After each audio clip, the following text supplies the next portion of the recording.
तो स्टार्ट करते हैं न्यूमेरिकल पार्ट। पहला है आपका numerical with increase in the temperature the resistance of the semiconductors. ठीक है, सो अगर आपको याद हो सेमीकंडक्टर जो है, semiconductor has negative temperature coefficient. ठीक है, कोएफिशिएंट होता है अल्फा जो है, क्या होता है इनका, नेगेटिव होता है, इट इज नेगेटिव। क्लियर है। सो अगर अल्फा नेगेटिव होगा तो आर टी बराबर क्या होगा, R naught 1 minus alpha into delta T. ठीक है। सो अगर आप यहां से ग्राफ बनाएंगे, देखिए क्या बनाएंगे, ग्राफ बनाएंगे रेजिस्टेंस वर्सेस टेम्परेचर पर। ठीक है, तो जरा ग्राफ बनाते हैं। जब टेम्परेचर 0 है देन आर टी कस टू क्या है, आर नॉट है। आर टी कस टू क्या होगा आपका, आर नॉट। सपोज ये वैल्यू जो है आर नॉट है। नाउ अब जैसे ही टेम्परेचर बढ़ेगा तो ये 1 में से क्या होगा, सब्ट्रैक्ट होगा, तो रेजिस्टेंस क्या होंगे, फॉल होंगे। क्लियर होंगे, क्या होगा, फॉल होगा। लाइक दिस ग्राफ बनेगा। सो यहां से मुझे क्या समझ में आ रहा है, as temperature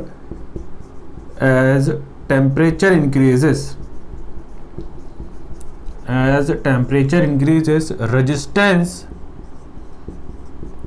of the semiconductor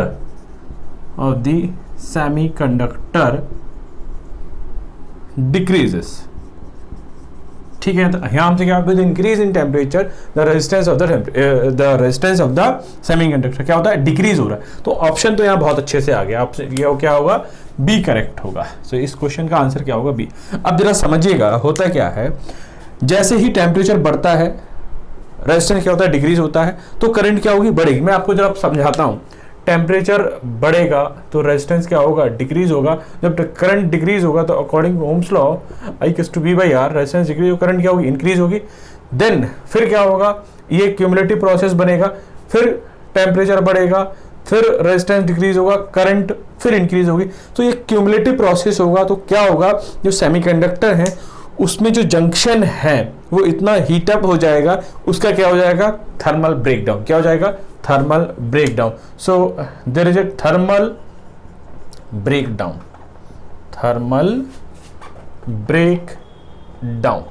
clear है। सो इस ब्रेकडाउन को दूर करने के लिए क्या करते हैं हम, जितने भी डिवाइसेस हैं, इलेक्ट्रॉनिक्स डिवाइसेस हैं, उनको हम हीट सिंक पर क्या करते हैं, प्लेस करते हैं। हीट सिंक क्या करती है, जो भी हीट डेवलप होती है वो उस हीट को जंक्शन से क्या करती है, एटमॉस्फेयर पे भेजती है, जिससे कि जो एरिया है जंक्शन का एरिया वो क्या हो जाए, ठंडा हो जाए। क्लियर। और जो हीट सिंक है वो एल्युमिनियम की बनी होती है। क्लियर। तो इस क्वेश्चन का आंसर क्लियर हो गया। इस क्वेश्चन का आंसर क्या होगा, बी। क्लियर है। बढ़ते हैं नेक्स्ट क्वेश्चन की तरफ। सो सेकंड क्वेश्चन स्टार्ट करते हैं। सेकंड क्वेश्चन है, at much lower temperature the semiconductor behaves as. तो थ्योरी में हमने देखा था जो सेमीकंडक्टर है वो क्या है, ना ही परफेक्ट कंडक्टर है, ना ही परफेक्ट इंसुलेटर है। कंडक्टर का मतलब है ना ये करंट को एक्सेस पास कर सकता है, ना करंट को एक्सेस क्या कर सकता है, ब्लॉक कर सकता है। यानी कि कुछ प्रॉपर्टीज की कंडक्टर की है, कुछ प्रॉपर्टीज की क्या है, इंसुलेटर की, तभी तो उसका नाम है सेमीकंडक्टर। अब मैंने सेमीकंडक्टर के बारे में बताया, semiconductor are those material which में एक्ट एज ए कंडक्टर और insulator that depends upon the temperature. जो सेमीकंडक्टर है वो कंडक्टर की तरह काम करेंगे या इंसुलेटर की तरह काम करेंगे, वो निर्भर करता है टेम्परेचर पर। क्यों निर्भर करता है वो समझिएगा, सॉल्यूशन देखते हैं। नाउ अगर आपको याद हो, this is your conduction band and this is your balance band. अब जो मैंने यहां पर इसको उल्टा लिख दिया है, it is conduction band and it is balance band. ना बैलेंस बैंड में जो है बहुत सारे इलेक्ट्रॉन्स होते हैं, बट वो इलेक्ट्रॉन्स जो हैं, यहाँ पर अगर मैं बात करूँ, यहाँ पर नंबर ऑफ फ्री इलेक्ट्रॉन्स हैं, बट वो फ्री इलेक्ट्रॉन्स जो है वो यहाँ जंप नहीं कर सकते। यहाँ जंप क्यों नहीं कर सकते हैं, क्योंकि जो गैप है, जो फॉरबिडन एनर्जी गैप है, वो कितना है, 1 electron volt in case of semiconductor. अब क्या चाहिए, इन फ्री इलेक्ट्रॉन्स को बैलेंस बैंड से कंडक्शन बैंड पहुंचाने के लिए मुझे कुछ टेम्परेचर, या इसको टेम्परेचर को बोलते हैं एक्सटर्नल एनर्जी की जरूरत पड़ती है। वो एक्सटर्नल एनर्जी क्या हो सकती है, या तो वो टेम्परेचर हो सकता है या ऑप्टिकल एनर्जी होती है। क्लियर है। अब अगर यहां पर टेम्परेचर क्या है, 0 है, टेम्परेचर क्या है, 0 है, then there is no movement of electron from the valence band from the conduction band. अब जो इलेक्ट्रॉन है, इलेक्ट्रॉन का जो मूवमेंट है, इलेक्ट्रॉन मूवमेंट क्या है यहां पर, इलेक्ट्रॉन मूवमेंट क्या है, जीरो है। अब आपको करंट की डेफिनेशन पता है, करंट क्या, rate of charge of flow of current, clear है। रेट ऑफ चार्ज क्या होता है, करंट। अगर जो इलेक्ट्रॉन है वो मूव ही नहीं कर रहा है, इलेक्ट्रॉन में कोई मूवमेंट नहीं है, तो करंट क्या होगी, जीरो होगी। अब करंट जीरो कब होगी, इक्वल्स टू करंट बराबर होता है V by R. Current zero जब होगी जब रेजिस्टेंस कैसा हो, इन्फिनाइट, और रेजिस्टेंस इन्फिनाइट कब होता है, जब आपका परफेक्ट इंसुलेटर होता है। सो एट 0 केल्विन, 0 केल्विन जो आपका सेमीकंडक्टर है वो कैसे बिहेव करता है, परफेक्ट इंसुलेटर की तरह। सो अगर T बराबर 0 है तो जो सेमीकंडक्टर है, सेमीकंडक्टर जो है वो कैसे बिहेव करेगा, एक इंसुलेटर की तरह, ठीक है। पर अगर आप टेम्परेचर बढ़ाएंगे तब जो सेमीकंडक्टर है, सेमीकंडक्टर क्या करेगा, start conduction, that means it behaves like somewhat conductor, clear है यहाँ तक। तो इस क्वेश्चन का आंसर क्या होगा, सेमीकंडक्टर तो बिल्कुल नहीं होगा, बी कंडक्टर भी नहीं होगा, तो क्या होगा, क्योंकि यहाँ पर टेम्परेचर लोअर पूछा है, तो 0 केल्विन या बहुत कम टेम्परेचर पे जो सेमीकंडक्टर है वो कैसे बिहेव करते हैं, एज ए परफेक्ट इंसुलेटर। तो इस क्वेश्चन का जो आंसर होगा वो क्या होगा, सी। क्लियर है यहाँ तक। बढ़ते हैं नेक्स्ट क्वेश्चन की तरफ, स्टार्ट करते हैं नेक्स्ट क्वेश्चन। इस क्वेश्चन में पूछा गया है number of balance electron in A germanium is. तो अगर मैं बात करूं जो सेमीकंडक्टर फैमिली है उसमें सिलिकॉन और हमारे पास है जर्मेनियम, जर्मेनियम, ठीक है। इनके एटॉमिक नंबर की बात करूं तो इसका होता है 14, इसका होता है 32, ठीक है। सो इसकी पहली कक्षा में अगर मैं बात करूं, अगर ये 14 है तो इसकी पहली कक्षा में जो होते हैं वो कितने होते हैं, 2, फिर होते हैं 8, फिर होते हैं 4, क्लियर है। सिमिलरली अगर मैं यहाँ बात करूँ तो 2, 8, 18 और 4। तो अगर हम इनकी आउटर ऑर्बिट सेल में सबसे बाहरी कक्षा में देखें तो कितने इलेक्ट्रॉन होते हैं वो देखें। यहाँ पर पहली में 2 हुए, फिर जो नेक्स्ट है उसमें कितने हैं, 8 है। सो 1, 2, 3, 4, 6, 7, 8, और जो लास्ट सेल बची है, सबसे आउटर मोस्ट सेल जिसको बोलते हैं हम, उसमें कितनी है, 4, 1, 2, 3, 4, ठीक है। तो जो आउटर मोस्ट सेल के इलेक्ट्रॉन होते हैं उन्हीं को हम क्या बोलते हैं, बैलेंस इलेक्ट्रॉन। तो यहाँ पर देखिए कितने हैं, सो यहाँ पर बैलेंस इलेक्ट्रॉन जो है वो कितने हैं, इलेक्ट्रॉन 4, ठीक है। यहाँ पर भी आप अगर बनाना चाहे तो बना लीजिएगा, 32, फिर 88, फिर 18, and then we have to apply 4। तो यहाँ पर हमारे पास 2 हैं, फिर हमारे पास 8 हैं, 1, 2, 3, 4, 5, 6, 7, 8, देन 18 है, 1, 2, 3, 4, 5, 6, 7, 8, 9, 10, 11, 12, 13, 14, 15, 16, 17, 18, एंड लास्ट में कितने हैं, 4, 1, 2, 3 और 4। तो यहाँ भी जो बैलेंस इलेक्ट्रॉन है 4 है, यहाँ भी बैलेंस इलेक्ट्रॉन कितने हैं, 4।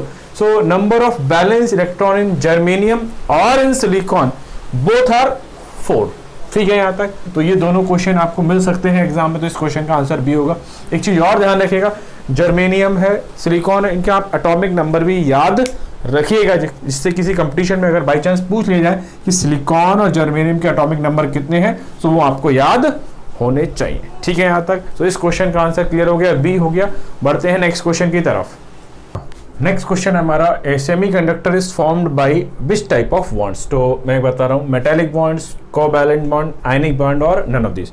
सो अगर मैं बात करूँ इस क्वेश्चन के सोल्यूशन की, जो हमारे सेमीकंडक्टर्स हैं लाइक जर्मेनियम और सिलिकॉन, इनके आउटर मोस्ट सेल में जो है 4 इलेक्ट्रॉन होते हैं। जब ये एटम जो है मॉलिक्यूल फॉर्म करने की, जब ये एटम जो है मॉलिक्यूल फॉर्म करते हैं तो इलेक्ट्रॉनों की क्या करते हैं, शेयरिंग करते हैं, और इलेक्ट्रॉनों की शेयरिंग करने से जो बॉन्ड बनता है उस बॉन्ड का नाम क्या है आपका यहाँ पर, कोवैलेंट बॉन्ड। तो अगर मैं डेफिनेशन की बात करूं, the bond formed by sharing of electron from a atom to from a atom to molecule और एटम टू मॉलिक्यूल। जब कोई एटम मॉलिक्यूल बनाता है तो इलेक्ट्रॉनों की क्या करता है, शेयरिंग करता है। उस शेयरिंग को हम क्या कहते हैं, कोवैलेंट बॉन्ड कहते हैं। तो मैं एक एग्जांपल ले रहा हूं आपके सामने। सपोज आपके पास सिलिकॉन है 1, सिलिकॉन 2, सिलिकॉन 3, ठीक है, 4। ये मैं सिलिकॉन का एक मॉलिक्यूल बना रहा हूं। Then we have also this silicon, silicon and silicon, ठीक है। ये सारी चीज़ें आपके सिलेबस में डिटेल में आएंगी, बट अभी आपको थोड़ा पेशेंस रखना पड़ेगा। सो आउटर मोस्ट सेल में कितने इलेक्ट्रॉन है, 4, ठीक है। सो यहाँ पर 4, 4, 4, 4, 4, दिस इज 4, ठीक है। यहाँ पर भी 4 बना दीजिए, 4 लाइक दिस, 4, 4, 4, 4, 4, ये बना दिया मैंने this way, this way, this way. ना अब क्या करते हैं, ये जो सिलिकॉन के एटम है ये मॉलिक्यूल फॉर्म करने की कोशिश करते हैं। तो ये क्या करते हैं, इलेक्ट्रॉनों को शेयर करते हैं। जो इलेक्ट्रॉनों को ये शेयर करते हैं, this sharing, this sharing, this, this. ना समझिएगा जरा, this sharing, this sharing, this sharing. यहाँ से ये शेयर हुआ, ये किसी और से होगा आगे। देन यहाँ पर शेयरिंग होगी, यहाँ पर शेयरिंग, ये किसी और से करेगा, ये किसी और से, ये किसी और से, इन्होंने इससे कर लिया है, ये इससे शेयरिंग करेगा, ये किसी और से करेगा, इसकी शेयरिंग इससे है, इसकी शेयरिंग इससे है, और इनकी शेयरिंग इससे है, ये शेयरिंग, ये शेयरिंग, ये शेयरिंग होगी। क्लियर है? Now it forms a molecule. Now this bond is called covalent bond, covalent bond. Clear हुआ? So sharing of electrons is called the covalent bond. Now in covalent bond each atom is having two electrons. So in covalent bond we have 2 electrons. Clear? Now these electron becomes the free electron, that is move from what, valence band to conduction band. Clear? So the bond formed by the sharing of electron from a atom to molecule is called the covalent bond. Covalent bond is having 2 electrons. Clear है? So semiconductor में कौन सा bond होता है, covalent bond होता है। ये बात क्लियर हो गई होगी। तो इस क्वेश्चन का आंसर क्या होगा, बी होगा। पर अगर मैं मेटेलिक बॉन्ड की बात करूं तो ये किस में होता है, कंडक्टर में होता है। किस में होता है, कंडक्टर में। ये आपका सेमीकंडक्टर में हो ही गया, पता ही चल गया अब आपको, सेमीकंडक्टर में, ठीक है। आयनिक बॉन्ड जो होता है हमारा इंसुलेटर में होता है। किस में होता है, इंसुलेटर में होता है। जब मैंने थ्योरी पढ़ाई होगी तो आपने ये सारी चीजें पढ़ी होंगी। अगर आप ध्यान से पढ़ रहे हैं तो आपको सब कुछ क्लियर होगा। सो इस क्वेश्चन का आंसर क्लियर हो गया, बी होगा। ठीक है, यहां तक बढ़ते हैं नेक्स्ट क्वेश्चन की तरफ। तो बढ़ते हैं नेक्स्ट क्वेश्चन की तरफ। नेक्स्ट क्वेश्चन हमारा इस जर्मेनियम एटम कंटेन्स, पहला ऑप्शन है 4 बैलेंस इलेक्ट्रॉन, अगला ऑप्शन है 6 बैलेंस इलेक्ट्रॉन, सी ऑप्शन है 4 प्रोटॉन्स और लास्ट ऑप्शन है 6 प्रोटॉन्स। ठीक है, सो इस क्वेश्चन को अगर आपको याद हो, जो जर्मेनियम है, जर्मेनियम has 32 एटॉमिक नंबर, याद है आपको? ठीक है, एटॉमिक नंबर। तो इसका एटॉमिक नंबर अगर 32 है तो इसको देखें तो पहले सेल में 2, फिर 8, फिर 18, फिर 4 होंगे। तो ये लास्ट आउटर मोस्ट सेल होती, मोस्ट आउटर मोस्ट सेल है। इस आउटर मोस्ट सेल सॉरी, जो आउटर मोस्ट सेल है उसमें जो नंबर ऑफ इलेक्ट्रॉन्स होते हैं उन्हीं को, so outer most shell electron को हम क्या बोलते हैं, क्या बोलते हैं? Balance electron. क्लियर है? So balance electron. क्लियर है यहां तक? तो चेक करिए इसके आउटर मोस्ट सेल में कितने इलेक्ट्रॉन है, 4 इलेक्ट्रॉन। अगर जर्मेनियम का पूछा जाए, सॉरी सिलिकॉन का पूछा जाएगा तो उसका भी आंसर कितना होगा, 4 ही होगा, क्योंकि उसका एटॉमिक नंबर कितना है, 14। तो 14 कैसे आएगा, 2, 8, 4। क्लियर है यहां तक? तो इस क्वेश्चन का जो आंसर होगा आपका क्या होगा, ए बिल्कुल करेक्ट होगा। ये मैं ऑलरेडी एक बार, मैंने इसी से रिलेटेड क्वेश्चन था बट उसमें ऑप्शन चेंज थे। इस क्वेश्चन में ऑप्शन चेंज है बट जो कॉन्सेप्ट है वो एग्जैक्ट सेम है। ठीक है, यहां तक बढ़ते हैं नेक्स्ट क्वेश्चन की तरफ। सो नेक्स्ट क्वेश्चन हमारे सामने है, temperature coefficient of resistance in a pure resistance is. ठीक है, सो अगर आपको याद हो सॉल्यूशन में जब हम थ्योरी पढ़ा रहे थे तो जो अल्फा, इसी को बोलते हैं टेम्परेचर कोफिशिएंट, टेम्परेचर कोफिशिएंट। ठीक है, ये जो टेम्परेचर कोफिशिएंट है, अगर मैं बात करूं कंडक्टर फिर मैं बात करूं सेमीकंडक्टर, फिर मैं बात करूं आपकी इंसुलेटर। क्लियर है? फिर मैं एक और स्पेशल ब्रांच लेता हूं that is called instrumentation, used in instrumentation.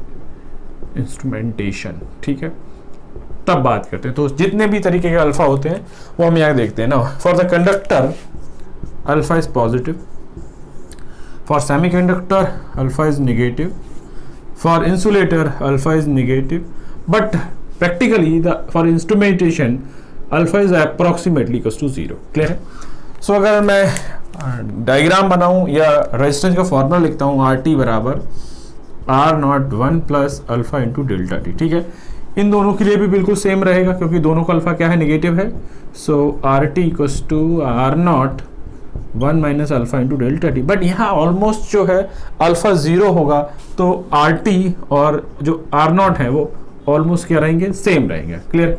सो आगे अगर मैं बात करूँ यहाँ का ग्राफ जो है, अगर आपने देखी theory, so R temperature versus temperature और रेजिस्टेंस का जो ग्राफ है वो इंक्रीजिंग था। यहाँ पर इन दोनों के लिए जो ग्राफ था रेजिस्टेंस और टेम्परेचर के लिए वो डिक्रीजिंग था। यहाँ पर अगर मैं बात करूँ ऑलमोस्ट कांस्टेंट, अगर आइडियल बात करें तो कांस्टेंट। ठीक है, कांस्टेंट। क्लियर है यहाँ तक? सो अगर यहाँ से आप देखेंगे टेम्परेचर कोएफिशिएंट ऑफ रेजिस्टेंस यानी प्योर सेमीकंडक्टर में जो अल्फा है वो क्या होता है, नेगेटिव होता है। अल्फा नेगेटिव होने के साथ क्या होगा, जैसे ही टेम्परेचर बढ़ेगा रेजिस्टेंस घटेगा, करंट बढ़ेगी, फिर टेम्परेचर बढ़ेगा, फिर रेजिस्टेंस घटेगा, फिर करंट बढ़ेगी। Then this problem is called thermal breakdown. Thermal breakdown. Now the solution of this thermal breakdown is what heat sink, and heat sink is made up of aluminium. ये हम सब कुछ बता चुके हैं आपको। सो यहाँ पर जितने तरीके की अल्फा होता है वो मैंने आपको क्लियर कर दिया है।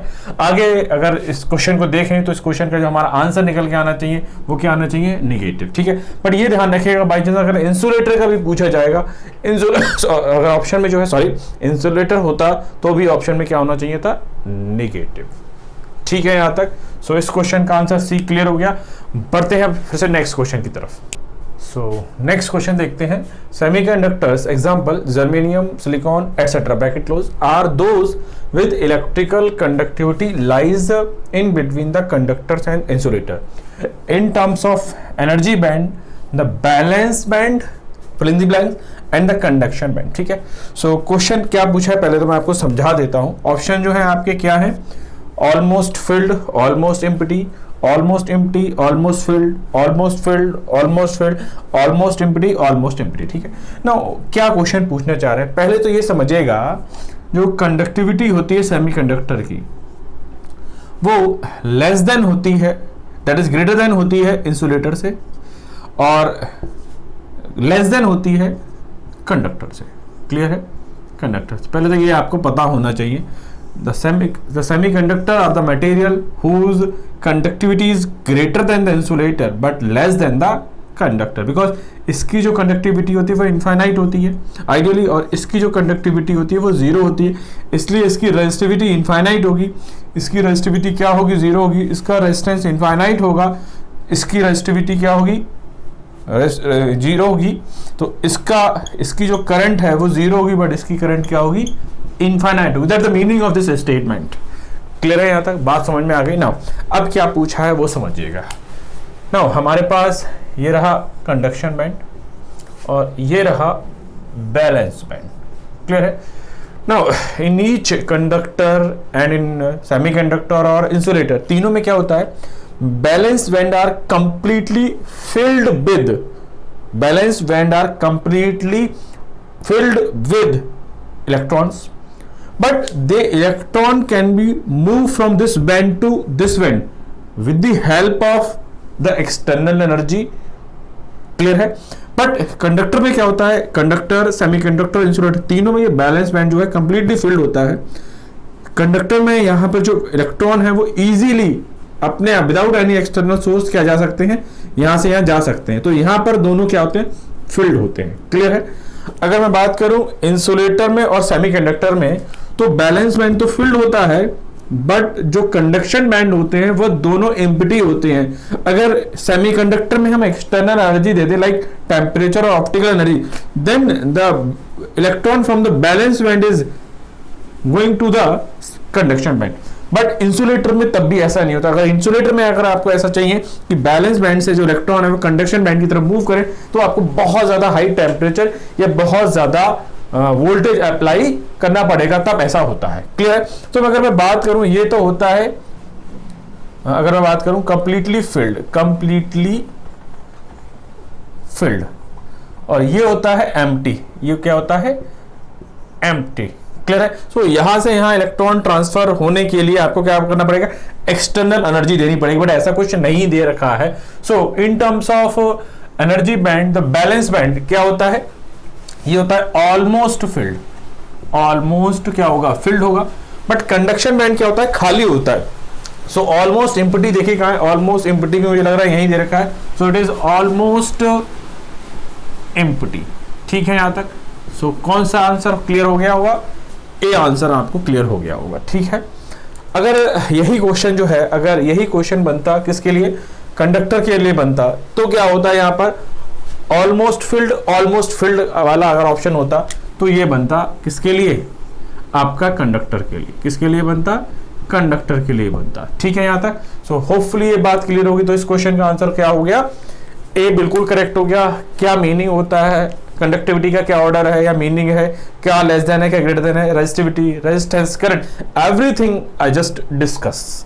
क्लियर है? नाउ अब बढ़ते हैं नेक्स्ट क्वेश्चन की तरफ। सो नेक्स्ट क्वेश्चन देखते हैं। A semiconductor has generally dash valence electron.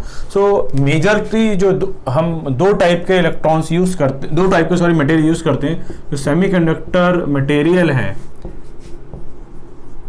Material है इन जनरल जो है हम दो तरीके के यूज करते हैं। बहुत सारे हैं, बट जो मेन यूज है वो है सिलिकॉन और जर्मेनियम। इसका इलेक्ट्रॉनिक कॉन्फिगरेशन, इलेक्ट्रॉनिक जो एटॉमिक नंबर जो है वो 14, इसका होता है 32। सो इसका आपको याद हो 2, 8, 4, इसका होता है 2, 8, 18 और 4। तो इनकी आउटर मोस्ट सेल में कितने इलेक्ट्रॉन होते हैं? दोनों के आउटर मोस्ट सेल में जो है जो इलेक्ट्रॉन होते हैं वो होते हैं 4। और जो आउटर मोस्ट इलेक्ट्रॉनों को जो कहा जाता है वो क्या कहा जाता है? बैलेंस इलेक्ट्रॉन कहा जाता है। तो यहाँ जो संख्या है वो कितनी है? 4 है। और 4 कहाँ पर है हमारे पास? सी ऑप्शन में है। तो इस क्वेश्चन का जो आंसर होगा वो क्या होगा?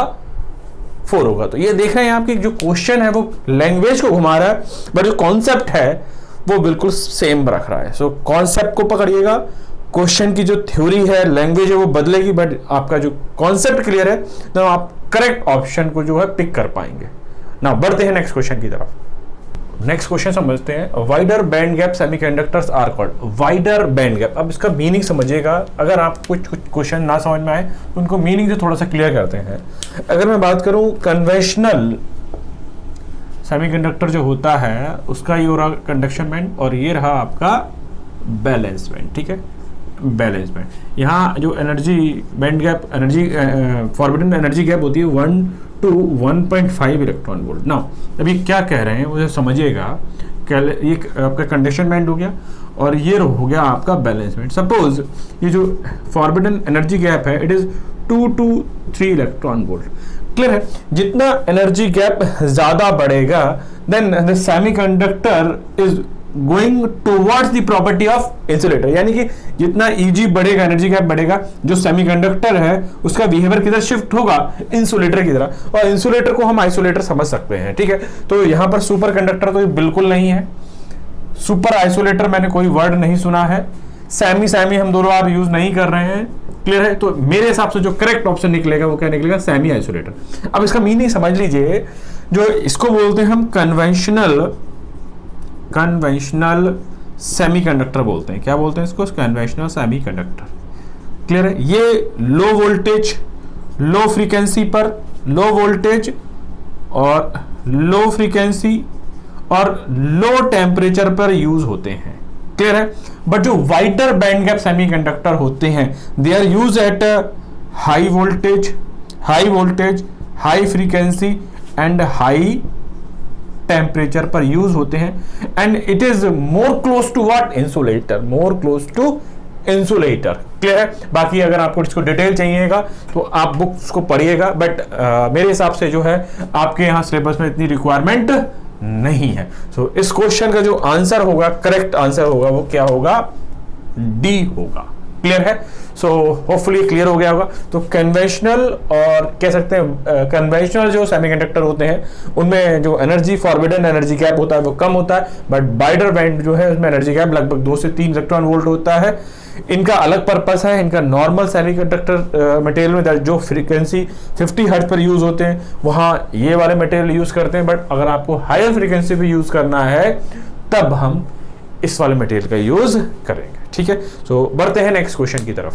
सो नेक्स्ट क्वेश्चन है, in insulators the energy gap between the valence and conduction bands. तो अगर आपको याद हो थ्योरी जो भी पढ़ाई गई थी, जो ये रहा आपका कंडक्शन बैंड और ये रहा आपका बैलेंस बैंड, इनके बीच का जो गैप होता था, एनर्जी गैप होता था, वो होता था 5 to 6 इलेक्ट्रॉन वोल्ट। इस वजह से जो बैलेंस बैंड जो कंप्लीटली फिल्ड होता था, यहां से जो इलेक्ट्रॉन है वो जंप नहीं कर पाते हैं। कहां से कहां? बैलेंस बॉन्ड से electron band. So no movement of electrons. So current क्या होती है? जीरो होती है। करंट जीरो का मतलब रेजिस्टेंस इनफाइनाइट, रेजिस्टेंस इनफाइनाइट का मतलब रेजिस्टिविटी इनफाइनाइट, रेजिस्टिविटी इनफाइनाइट का मतलब कंडक्टिविटी कितनी होती है? जीरो होती है। टेम्परेचर कोएफिशिएंट क्या होता है? नेगेटिव होता है। These all are the properties of what? Your insulator. Clear है? सो इस क्वेश्चन का जो आंसर होगा वो क्या होगा? बी होगा, वेरी लार्ज। सी वेरी स्मॉल किसमें होता है? ये कंडक्टर में होता है।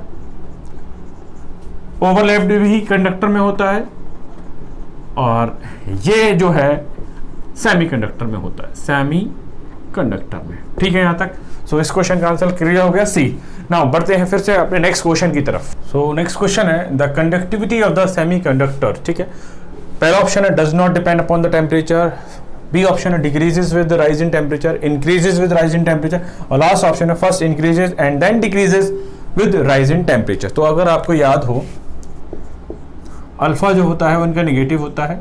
अल्फा नेगेटिव का मतलब क्या था? टेम्परेचर बढ़ेगा तो रेजिस्टेंस घटेगा, रेजिस्टेंस घटेगा तो करंट बढ़ेगी, और करंट बढ़ेगी तो कंडक्टिविटी क्या हो रही है? बढ़ेगी। That means as temperature increases conductivity increases. तो देखिए कौन सा ऑप्शन सही है? Does not depend upon temperature, ये बात बिल्कुल गलत है। Decreases with rise in temperature, ये भी गलत है। Increases with rise in temperature, ये बिल्कुल सही है, और ये गलत ऑप्शन है। ठीक है? तो इस क्वेश्चन का जो आंसर होगा वो क्या होगा? सी करेक्ट होगा। क्लियर है यहां तक? नाउ बढ़ते हैं फिर से नेक्स्ट क्वेश्चन की तरफ। तो नेक्स्ट क्वेश्चन देखते हैं, the bond form by sharing of electrons bye 2 और मोर एटम इज कॉल्ड। सो अगर आपको याद हो, 2 एटम के बीच में अगर इलेक्ट्रॉन्स की शेयरिंग हो रही है तो इस बॉन्ड का नाम था कोवैलेंट बॉन्ड। ठीक है? सो सॉल्यूशन में अगर आपको याद हो, bond between 2 atoms by sharing of electron